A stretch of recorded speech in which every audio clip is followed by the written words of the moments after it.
ബി.ജെ.പിയുടെ ദേശീയ അധ്യക്ഷൻ ആരായിരിക്കും എന്നുള്ളത് വലിയൊരു ചോദ്യമായിട്ട് നിൽക്കുകയാണ്. കാരണം ബി.ജെ.പിയെ പോലുള്ളൊരു പാർട്ടിയുടെ ദേശീയ അധ്യക്ഷൻ്റെ ഉത്തരവാദിത്വം എന്ന് പറയുന്നത് വളരെ വലുതാണ്. പാർട്ടിയെ മുമ്പോട്ട് കൊണ്ടുപോവുക എന്നുള്ളത് നമുക്കറിയാം.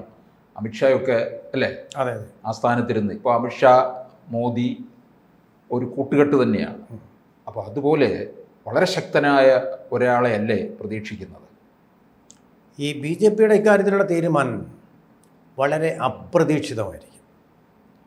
നമ്മളിങ്ങനെ പല ഊഹാപോഹങ്ങളും പറയും. അതിനിടയിൽ എല്ലാവരെയും ഞെട്ടിപ്പിക്കുന്ന തീരുമാനങ്ങളായിരിക്കും ഇവരെടുക്കുന്നത്. കാരണം ഇതിൻ്റെ തീരുമാനം ഉണ്ടാവും. ഇപ്പോൾ ഒരു മാസത്തിനകം തീരുമാനം ഉണ്ടാവണം. ദേശീയ ഏപ്രിലോട് കൂടി പുതിയൊരു ഭാരവാഹി അഖിലേന്ത്യാ തലത്തിൽ വരണം. കാരണം ഇപ്പോൾ ഇതുവരെ ചുമതല ഉണ്ടായിരുന്ന ജെ.പി. നഡ്ഡ ഇപ്പോൾ ആരോഗ്യവകുപ്പിൻ്റെ ചുമതല കൂടിയാണ്.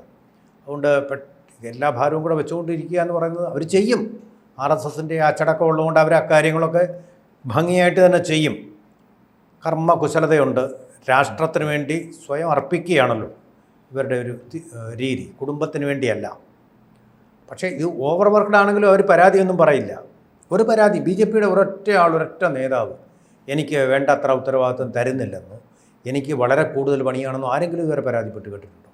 ഒരൊറ്റ ടീമായിട്ട് ക്ലോക്ക് വർക്ക് പ്രിസിഷനോട് കൂടി ഓരോരുത്തരും അവരോട് ചുമതല ചെയ്യുന്നു.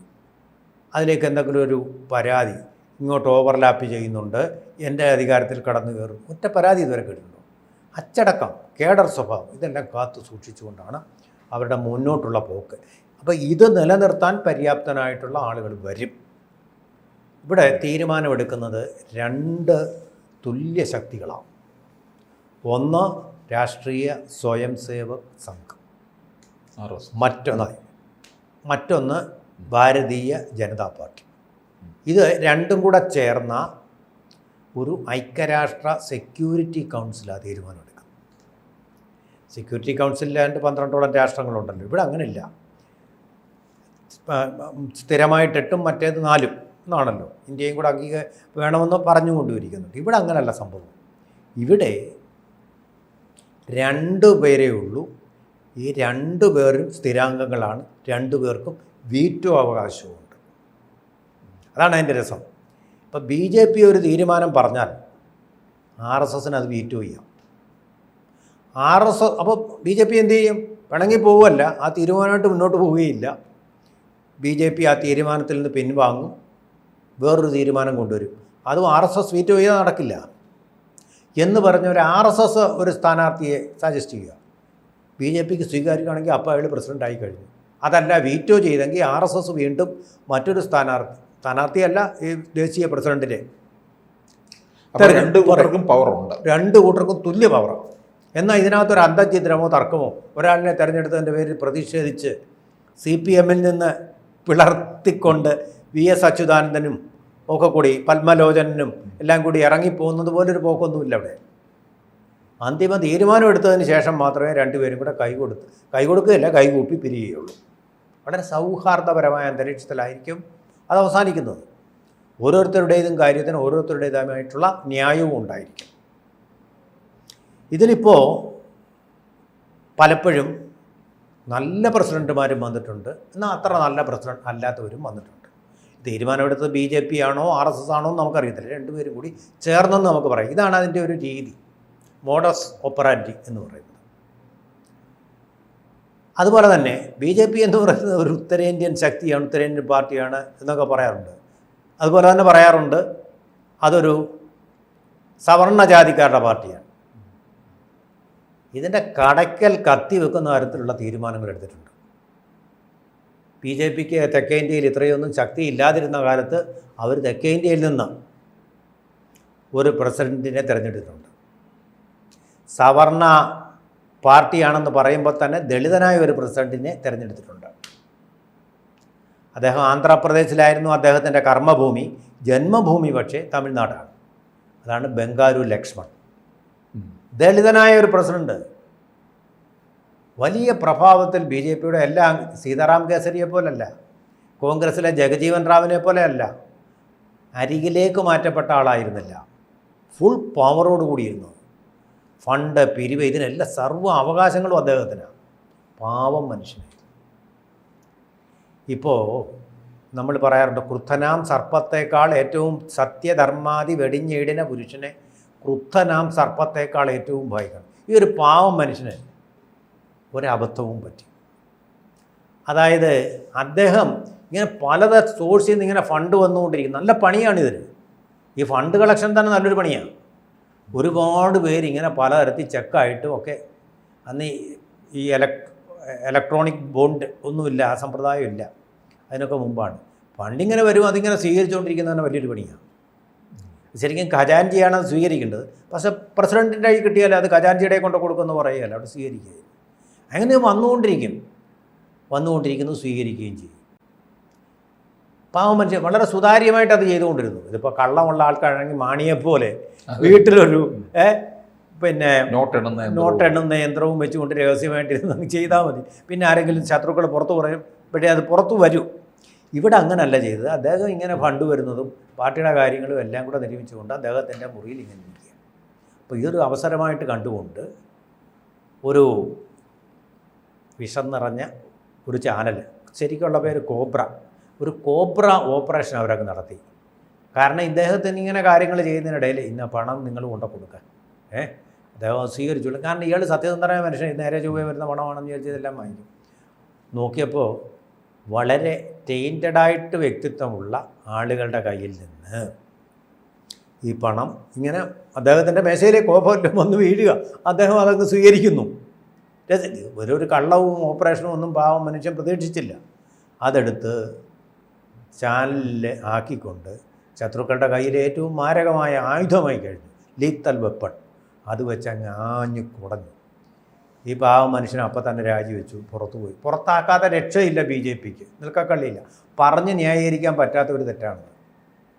അതായത് കളങ്കിത വ്യക്തികളിൽ നിന്നുള്ള ഫണ്ട് BJP സ്വീകരിച്ചു എന്നാണ് വാർത്ത. ഈ മനുഷ്യൻ അബദ്ധത്തെ പറ്റിയതാണെന്ന് പറഞ്ഞു കഴിഞ്ഞാൽ പിന്നെ അതിനൊരു ലോക്കൽ സ്റ്റാൻഡ് ഇല്ല. അങ്ങനെ വലിയ തെക്കേ ഇന്ത്യക്കാർക്കും അതുപോലെ ദളിതർക്കും വളരെ ദൗർഭാഗ്യകരമായിട്ടുള്ള ഒരു നേട്ടം ഈ സ്റ്റിംഗ് ഓപ്പറേറ്റർമാർ, സ്റ്റിംഗ് എന്നുള്ളതിന് വിഷം എന്ന് തന്നെ അർത്ഥം, ആ ഓപ്പറേറ്റർമാർ അങ്ങനെ നടത്തി അദ്ദേഹത്തെ പുറത്താക്കുകയും ചെയ്തു. ഇവിടെ BJPക്കോ RSSനോ ഒരു തെറ്റും പറ്റിയില്ല. ഒരു പാവം മനുഷ്യനെ അവർ ആ പദവിയിലേക്ക് ഉയർത്തുകയാണ് ചെയ്തത്. അന്നേ ഈ ദളിത് ശാക്തീകരണം അവർ നടത്തിയിരുന്നു. ഇപ്പോൾ രാഷ്ട്രപതി അങ്ങനെ ഒരാളിനെ രാഷ്ട്രപതി സ്ഥാനത്തേക്ക് കണ്ടെത്തിയതിലൂടെ മാത്രമല്ല, പണ്ടേ അവർ നടത്തിയിരുന്നു. ഇതൊന്നും വലിയ കാര്യമാണെന്നും പറഞ്ഞ് അവരൊന്നും നടക്കാറുമില്ല. അതാണ് അവരുടെ ഒരു രീതി. ഇപ്പോൾ വിജയനാഥ് ചോദിച്ച ചോദ്യത്തിലേക്ക് തുടർച്ചയായിട്ട് പിന്നെ നമ്മുടെ വെങ്കയ്യ നായിഡുവിനെ ഒരു തെക്കേ ഇന്ത്യയിൽ നിന്ന് തന്നെ വീണ്ടും ആന്ധ്രയിൽ ഒരു ശക്തിയില്ല നേരം BJPക്ക്. ആ ശക്തിയില്ലാത്ത സമയത്ത് ആന്ധ്രാപ്രദേശിൽ നിന്ന് തന്നെ വെങ്കയ്യ നായിഡുവിനെ കൊണ്ടുവന്നു. വെങ്കയ്യ നായിഡു വന്നതുകൊണ്ട് പ്രത്യേകിച്ച് ശക്തിയൊന്നും ഉണ്ടായില്ല. പക്ഷേ ഇപ്പോൾ ആന്ധ്രാപ്രദേശ് വലിയൊരു ശക്തിയാണ്. അവർ അധികാരത്തിലിരിക്കുന്ന പാർട്ടിയാണ്. ഇവിടെ ചന്ദ്രബാബു നായിഡുവിനോട് ചേർന്നപ്പോൾ അവർ അധികാരത്തിൽ സഖ്യകക്ഷി. അതെ, ഞാൻ അടുത്ത തവണ ഒരു സഖ്യകക്ഷിയും വേണ്ട, ഒറ്റയ്ക്ക് ഭൂരിപക്ഷം നേടുന്ന പരുവത്തിലേക്ക് പോയിക്കൊണ്ടിരിക്കുക. ഭയങ്കര വളർച്ചയാണ്. ഇന്ത്യയുടെ സമ്പദ് വ്യവസ്ഥ വളരുന്ന പോലെ തന്നെ BJP ആന്ധ്രാപ്രദേശിൽ വളരുന്നു എന്ന് പറഞ്ഞാൽ അതിൽ വലിയ അത്യുക്തിയൊന്നും ഉണ്ടാവുകയില്ല. ആ രീതി വളരുക. ഇപ്പോൾ നമ്മുടെ ലിസ്റ്റിൽ ഉള്ളതും പറഞ്ഞു കേൾക്കുന്നതുമായിട്ടുള്ള പേരുകൾ ഞാനൊന്ന് പറയാം. ഒന്ന്, കിഷൻ റെഡ്ഡി, കേന്ദ്രമന്ത്രിസഭയിൽ അംഗമാണ്, പരിസ്ഥിതി. അതുപോലെ നിർമ്മല സീതാരാമൻ, വളരെ പവർഫുള്ളായിട്ടുള്ള ധനമന്ത്രി, ദക്ഷിണേന്ത്യ, ഏറ്റവും പണമുള്ള ലോകത്തിലെ ഏറ്റവും വലിയ സാമ്പത്തിക ശക്തിയാവാൻ പോകുന്ന രാജ്യത്തെ ഏറ്റവും വില കുറഞ്ഞ കാറിൽ സഞ്ചരിക്കുന്ന ധനമന്ത്രി, തമിഴ്നാട്ടുകാരിയാണ്. ഈ മോദി അമിത്ഷാ കൂട്ടുകെട്ടിന് പറ്റിയ ആളാണ്. അതെ, അവർ രണ്ടുപേരുമായിട്ടും ചേർന്ന് പോകും. അതാണ് അദ്ദേഹത്തിൻ്റെ പ്രത്യേകത. പിന്നെ ഒരാൾ മനോഹർ ലാൽ ഖട്ടർ ആണ്. നമ്മൾ വിചാരിക്കും ഹരിയാനയിൽ തോക്കാൻ പോയതല്ലേ, വളരെ RSSകാരനാണ്, കറ തീർന്ന RSSകാരനാണ്. RSSൻ്റെ കളരിയിൽ കൂടെ വളർന്നതാണ്. തീരുമാനമെടുത്താൽ ഉരുക്കുനെ പോലെ ഉറച്ചു നിൽക്കുന്നൊരു മനുഷ്യനാണ്. ആ കർഷക സമരം അതിധീരമായിട്ടാണ് നേരിട്ടത്. വേറെ വല്ലവരുമാണെങ്കിൽ കുളമായിപ്പോയിനി ആ കർഷക സമരം. ഒരു പക്ഷേ പാകിസ്ഥാനിൽ നടന്ന ട്രെയിനുണ്ടല്ലോ, റാഞ്ചൽ, അതുപോലൊരു സംഭവമായിട്ട് മാറുന്നതിനെ ഉരുക്കു മുഷ്ടിയോടെ നിന്ന് വലിയ വില കൊടുത്ത് അദ്ദേഹം അൺപോപ്പുലറായി. അതുകൊണ്ടാണ് പിന്നെ അദ്ദേഹത്തിനെ മുഖ്യമന്ത്രി സ്ഥാനത്ത് പരിഗണിക്കാതിരുന്നത്. പക്ഷേ അദ്ദേഹം പോരുമ്പോഴും അത് തന്നെ വലിയൊരു പരീക്ഷണമായിരുന്നു അദ്ദേഹം അവിടെ നടത്തിയത്. ജാട്ട് അല്ലാത്ത ഒരാളിനെ അവിടെ മുഖ്യമന്ത്രിയായിട്ട് വാഴിക്കുക എന്നുള്ള ധൈര്യം, അതാണ് നമ്മളെ ഞെട്ടിപ്പിക്കും പലപ്പോഴും. ജയിപ്പിക്കുകയും ചെയ്തവർ. ദേവേന്ദ്ര ഫഡ്നാവിസ് മറാത്ത ഇല്ലാത്ത ഒരാളിനെ അവിടെ നേതാവാക്കി മഹാരാഷ്ട്രയിൽ കൊണ്ടുവന്നതുപോലെ തന്നെ. നമ്മുടെ സമയം പരിമിതമായതുകൊണ്ട് ഞാൻ പെട്ടെന്ന് പറയാം. ഇപ്പോൾ JP നഡ്ഡ തന്നെ അങ്ങനെ വന്നതാണ്, ഓർക്കാപ്പുറത്ത് വന്ന. പക്ഷേ BJP വളരെ ശക്തമാക്കി. നോക്കൂ, കഴിഞ്ഞ തെരഞ്ഞെടുപ്പിൽ അദ്ദേഹത്തിൻ്റെ അവസാനത്തെ പാദത്തിലും ഹരിയാന, മഹാരാഷ്ട്ര എന്തൊരു തിളങ്ങുന്ന വിജയമാണ് അദ്ദേഹം കൊയ്തെടുത്തത്. അദ്ദേഹം സ്ഥാനത്തിരുന്നുകൊണ്ട് ഏതെങ്കിലും ഒരു വിവാദ നടപടി ഉണ്ടായിട്ടുണ്ടോ? പാർട്ടിക്കകത്ത് തന്നെ ഒച്ചപ്പാടുണ്ടാക്കി ഒരു നടപടി അദ്ദേഹം ഉണ്ടായിട്ടില്ല. കോൺഗ്രസിൻ്റെ അവസ്ഥയുമായിട്ട് താരതമ്യം ചെയ്യുമ്പോൾ. പിന്നെ വേറൊരു ശക്തനായ നേതാവുണ്ട്, തെക്കേ ഇന്ത്യയോട് അടുത്ത് തന്നെ, രണ്ടിനും ഇടയ്ക്കെന്ന് പറയാം. അതായത് സൗത്ത് ഈസ്റ്റ് റെയിൽവേയുടെ സ്ഥാനത്തുള്ള ആയിട്ട് കണക്കാക്കപ്പെടുന്ന ഒറീസയിൽ നിന്നുള്ള ആൾ, പേരിപ്പോൾ ഓർത്ത് കാണും, ധർമ്മേന്ദ്ര പ്രധാൻ. വളരെ പ്രധാനപ്പെട്ട വ്യക്തിയാണ് ഈ സ്ഥാനത്തേക്ക്. എന്താണെന്നറിയാമോ? ഈ പുള്ളിക്കാരൻ ആണ് BJPയുടെ ഒറ്റ കക്ഷി ഭരണം, ഏകകക്ഷി ഭരണം ഒറീസയിൽ കൊണ്ടുവന്നത്. അപ്പോൾ ബിജു പട്നായിക്കിൻ്റെ മകനുമായിട്ട്, നവീൻ പട്നായിക്കുമായിട്ട് യാതൊരു തരത്തിലുള്ള നമ്മളെന്തിനാ, അദ്ദേഹം നമ്മളോടൊപ്പം നിൽക്കുകയല്ലേ, നമുക്ക് ഐക്യമായിട്ട് അങ്ങ് പോകാമെന്നാണ് പറഞ്ഞത്. ധർമ്മേന്ദ്ര പറഞ്ഞു, നമ്മളെന്തിനാ പോകും, നമ്മളല്ലാതെ തന്നെ ജയിക്കും. BJPയുടെ ഈ സ്റ്റിയറിംഗ് കമ്മിറ്റിയിലെ ഒറ്റ മനുഷ്യനത് വിശ്വസിച്ചില്ല ശരിക്കും. ഇത് നമ്മളൊറ്റയ്ക്ക് നിന്നാൽ പൊട്ടിപ്പാളിസാവുമെന്ന് വിചാരിച്ചു.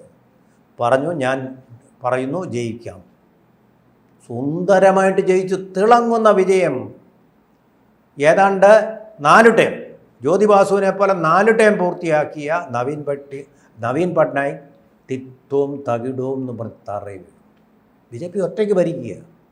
വലിയ ഒച്ചപ്പാടും ബഹളമൊന്നും ഇല്ലാത്ത ഒരു മനുഷ്യനാണിത്. പബ്ലിസിറ്റിക്ക് വേണ്ടി ഞാനത് ചെയ്തു എന്നൊരു ഭാവമൊന്നുമില്ല.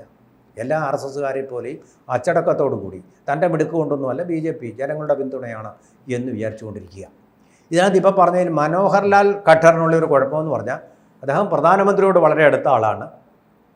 പക്ഷേ അമിത്ഷായോട് അത്രയും വലിയൊരു അടുപ്പമൊന്നും അദ്ദേഹത്തിനില്ല. ബാക്കി എല്ലാവരും ഈ 2 പേരോടും വളരെ അടുത്ത ബന്ധം. മറ്റൊരു പേര് പറയാൻ വിട്ടുപോയി, ചൗഹാൻ. ഏറ്റവും പ്രധാനപ്പെട്ട ഒരു പേര് ഇനിയും ബാക്കിയുണ്ട്, ഇനിയുണ്ട്. അതായത് നമ്മുടെ ശിവരാജ് സിംഗ് ചൗഹാൻ, മധ്യപ്രദേശിൻ്റെ മുഖ്യമന്ത്രിയായിരുന്നു. കോൺഗ്രസിനെ പൊട്ടിച്ചുകൊണ്ട് BJPയെ അവിടെ അധികാരത്തിലേറ്റി. OBC-കാരനുമാണ് അദ്ദേഹം. പക്ഷേ അദ്ദേഹത്തിന് കൃഷിമന്ത്രി എന്നുള്ളതിൽ ഒരുപാട് ഉത്തരവാദിത്വം നീങ്ങുകയാണ്. ഈ അവരുടെ ഈ പരാതികളെല്ലാം പരിഹരിക്കണം. അതിന് ഏറ്റവും യുക്തനായിട്ടുള്ള ഭരണം നടത്താൻ മികവുള്ളതാണ്. അദ്ദേഹത്തെ അങ്ങനെ പെട്ടെന്ന് മാറ്റാൻ സാധ്യതയില്ല. കാരണം കർഷകരെ ഒന്ന് തൃപ്തിപ്പെടുത്തണം. അതിന് പഞ്ചാബ്, ഹരിയാന ബെൽറ്റ്, ഉത്തർപ്രദേശ് ആ ബെൽറ്റിൽ ശക്തിപ്പെടുത്തിയേ പറ്റൂ. പറ്റിയ ആളാണ്, നല്ല കാര്യക്ഷമമായ ഭരണം നടത്തുന്ന. കോൺഗ്രസിൻ്റെ കയ്യിൽ നിന്ന് ഭരണം തട്ടിപ്പറിച്ച ആളാണ് അദ്ദേഹം. പക്ഷേ ഇദ്ദേഹത്തിനുള്ളൊരു കുഴപ്പം ഇതാണ്, കേന്ദ്രത്തിൽ കഴിവുറ്റ ഒരു മന്ത്രി വേണം ഈ വകുപ്പിന്. അപ്പോൾ അതുകൊണ്ട് അദ്ദേഹത്തെ വിട്ടുകൊടുക്കാൻ, പാർട്ടിക്ക് വേണ്ടി സേവനം കൊടുക്കാൻ ചിലപ്പോൾ അവർ കറതീർന്ന RSSകാരനുമാണ്. അവർ കഴിവുള്ള ഭരണാധികാരിയാണ്. അപ്പം സീനിയർ മിനിസ്റ്റർമാരുടെ കൂട്ടത്തിൽപ്പെട്ട ഒരാളാണ് അദ്ദേഹം. അപ്പോൾ അതുകൊണ്ട് അദ്ദേഹത്തെ അങ്ങനെ വിട്ടുകൊടുക്കാൻ സാധ്യതയില്ല. ഉത്തരേന്ത്യയിൽ നിന്നൊരു സ്ഥാനം അങ്ങനെ വിട്ടുകൊടുക്കാനും സാധ്യതയില്ല. കാരണം തെക്കേ ഇന്ത്യയാണ് അവർ പ്രിഫർ ചെയ്യുന്നത്. തെക്കേ ഇന്ത്യ എന്നുള്ള പ്രസിഡൻ്റ് ആയിരിക്കും വരുന്നത്. കേരളത്തിന് അങ്ങനെ ഒരു നേതാവില്ലാത്തത് കൊണ്ടാണ്. അല്ലെങ്കിൽ കേരളത്തിൽ നിന്ന് ചിലപ്പോൾ അവർ സെലക്ട് ചെയ്തേരും. അങ്ങനെ കഴിവ് തെളിയിച്ച ഒരു നേതാവ് കേരളത്തിന് ഇപ്പോൾ ഇല്ല. പിന്നെ ഒരു സാധ്യത നമുക്ക് തള്ളിക്കളയാൻ പറ്റില്ല. പണ്ട് PP മുകുന്ദൻ ചുമതല കൊടുത്തല്ലോ RSS. അതുപോലെ RSSൽ നല്ല കഴിവുള്ള ആൾക്കാരുണ്ട്. ഈ പേരും പ്രശസ്തിക്കും വേണ്ടി പുറകെ പോകുന്നവരല്ല, കേരളത്തിൽ തന്നെ ഉണ്ട്, ഒരുപാട് പേരുണ്ട്. അതായത് ആത്മാർത്ഥമായിട്ട് ഭരിക്കും, ദേശത്തിന് വേണ്ടി ഭരിക്കും, അഴിമതി ഇല്ലാതെ ഭരിക്കും. അതാണ് ഏറ്റവും പ്രധാനം. അങ്ങനെ ഒരാളിനെ RSS ഇവിടുന്ന് കൊടുത്താൽ ചിലപ്പോൾ ഇപ്പോൾ സേതുമാധവനൊക്കെ ഉണ്ട്, പക്ഷേ വളരെ പ്രായമായിപ്പോയി, ഏറെ പ്രായം. ആ പ്രായമൊന്നും അവരുടെ പരിധിക്കപ്പുറം. അപ്പോൾ അങ്ങനെയുള്ള 2ാം കിട നേതാക്കന്മാരുണ്ടാവും. അവരെയും പരിഗണിക്കുന്നതിൽ വിരോധം കാണില്ല. കാരണം കേരളം അവരുടെ പ്രധാനപ്പെട്ട സ്റ്റേക്കുകളിൽ ഒന്നാണ്. അതുകൊണ്ട് അങ്ങനെ വന്നാലും നമ്മൾ ഞെട്ടേണ്ടതില്ല. കാരണം ഞെട്ടേണ്ട തീരുമാനങ്ങൾ എടുക്കുന്ന ഒരു പാർട്ടിയാണ് BJP. കൂടുതൽ വാർത്തകളും വിശേഷങ്ങളും നിങ്ങളിലേക്ക് എത്താൻ ABC മലയാളം സബ്സ്ക്രൈബ് ചെയ്യുക, ബെൽ ബട്ടണും അമർത്തുക.